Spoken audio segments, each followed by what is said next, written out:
Hi friends, welcome to Telugu defence news.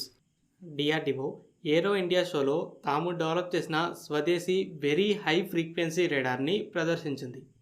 DRDO officials ఈ radar stealth ఎయిర్క్రాఫ్ట్ని కూడా 400 కిలోమీటర్ల దూరంలో ఉండగానే గుర్తించగలదని చెప్తున్నారు. స్టెల్త్ ఎయిర్క్రాఫ్ట్ని 400 కిలోమీటర్లు అన్నప్పుడు యాక్చువల్ రేంజ్ ఇంకా ఎక్కువే ఉంటుంది. అలాగే ఈ రెడార్కి గ్యాలియం నైట్రైడ్ టెక్నాలజీ కూడా ఉంటుంది. దీని గురించి ఇంతకుముందు వీడియోస్లో మాట్లాడుకున్నాం. ఈ గ్యాన్ బేస్డ్ ఏఈఎస్ఏ టెక్నాలజీ ఇప్పుడు అడ్వాన్స్డ్ అని చెప్పుకుంటున్న ఏఈఎస్ఏ రెడార్స్లో నెక్స్ట్ జనరేషన్. మెల్లగా ఇవి ట్రెండింగ్లోకి వస్తున్నాయి. వీటితో యాంటీ స్టెల్త్ అంటే ఇండియా 5th జనరేషన్ జెట్స్ని ఎదుర్కోగలిగే సామర్థ్యం ఇంప్రూవ్ అవుతుంది.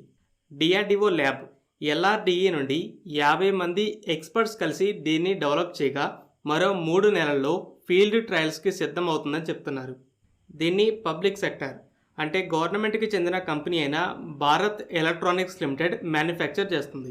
ఇంకో పక్క Indian private sector company alpha design and technologies Indian air force నుండి ఆల్రెడీ 6 విహెచ్ఎఫ్ రెడార్స్ కోసం ఆర్డర్ వచ్చినట్టు బయటపెట్టింది. ఈ కంపెనీ అఫీషియల్ వచ్చే నెలలోనే మొదటి రెడార్ని డెలివరీ చేస్తామని చెప్పారు. దీని గురించి అయితే పెద్దగా డీటెయిల్స్ బయటికి రాలేదు.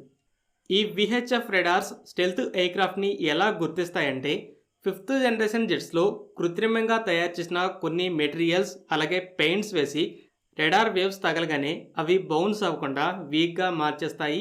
ఇంకో పక్క షేప్స్తో ఉన్న డిజైన్ వాటిలో కొన్ని బౌన్స్ అయినా కూడా అవి తిరిగి రెడార్ని చేరకుండా వేరే దిక్కుకి డైవర్ట్ చేస్తాయి. కానీ విహెచ్ఎఫ్ రెడార్ వేవ్స్ మామూలు రెడార్ వేవ్స్ కంటే ఎక్కువ పొడవు ఉంటాయి, ఎక్కువ ఎనర్జీతో ఉంటాయి. కాబట్టి మెటీరియల్స్ ఎనర్జీని పూర్తిగా బలహీనపరచలేవు, అలాగే డైవర్ట్ చేయడం కూడా కష్టమే. దీనివల్ల స్టెల్త్ ఎయిర్క్రాఫ్ట్కి ఉండే బలం అనేది కట్ అవుతుంది. కాబట్టి బోర్డర్స్లో ఇలాంటి రెడార్స్ని మోహరించడంతో స్టెల్త్ జెట్స్ ఇండియన్ ఎయిర్ స్పేస్లో గుర్తించబడకుండా చొరబడలేవు. ఇంటిగ్రేటెడ్ ఎయిర్ డిఫెన్స్ నెట్వర్క్లో ఇవి కూడా జాయిన్ అవుతాయి. కాబట్టి గుర్తించిన వెంటనే ఇక అన్ని ఎయిర్ డిఫెన్స్ సిస్టమ్స్కి కూడా డేటా వెళ్ళిపోతుంది. చైనా J-20 స్టెల్త్ జెట్స్ని పెద్ద సంఖ్యలో తయారు చేస్తున్న విషయం తెలిసింది. ఇప్పటికే 200కి పైగా జెట్స్ ఉన్నాయి. కొన్నింటిని ఇండియన్ బోర్డర్లో కూడా మోహరించింది.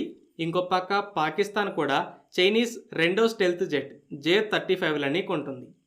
ఇండియా AMCAకి ముందు షార్ట్ టర్మ్ సొల్యూషన్గా Su-57 కొనడానికి అవకాశాలున్నాయి.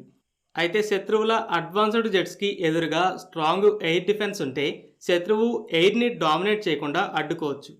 రష్యా యుక్రెయిన్ వార్లో వెస్టర్న్ కంట్రీస్ సప్లై చేసిన ఎయిర్ డిఫెన్స్ సిస్టమ్స్ వల్లే రష్యన్ జెట్స్ యుక్రెయిన్ ఎయిర్ స్పేస్లో డేరింగ్గా తిరగలేకపోతున్నాయి. అమెరికా రష్యా చైనాల కంటే 15 సంవత్సరాల ముందే F-22 ర్యాప్టర్ని సిద్ధం చేసింది. అయితే రష్యా చైనాలు కూడా యాంటీ స్టెల్త్ విహెచ్ఎఫ్ రెడార్స్ని డెవలప్ చేశాయి. రష్యన్ నెబో M కూడా ఇలాంటి రెడార్ని. ఈ 2 దేశాల తర్వాత ఇప్పుడు ఇండియా కూడా ఈ రెడార్స్ని డెవలప్ చేసింది. ఇక అల్ట్రా హై ఫ్రీక్వెన్సీ రెడార్స్ని కూడా డెవలప్ చేయొచ్చు. వీటితో పాటు ప్యాసివ్ రెడార్స్ని కూడా డెవలప్ చేసింది. దీని గురించి ప్రీవియస్ వీడియోస్లో చెప్పాను. ఫ్రెండ్స్, ఈ వీడియో మీకు నచ్చినట్లయితే లైక్ చేయండి. అలాగే మరిన్ని ఇంపార్టెంట్ డిఫెన్స్ అప్డేట్స్ కోసం మన ఛానల్ని సబ్స్క్రైబ్ చేసుకోండి.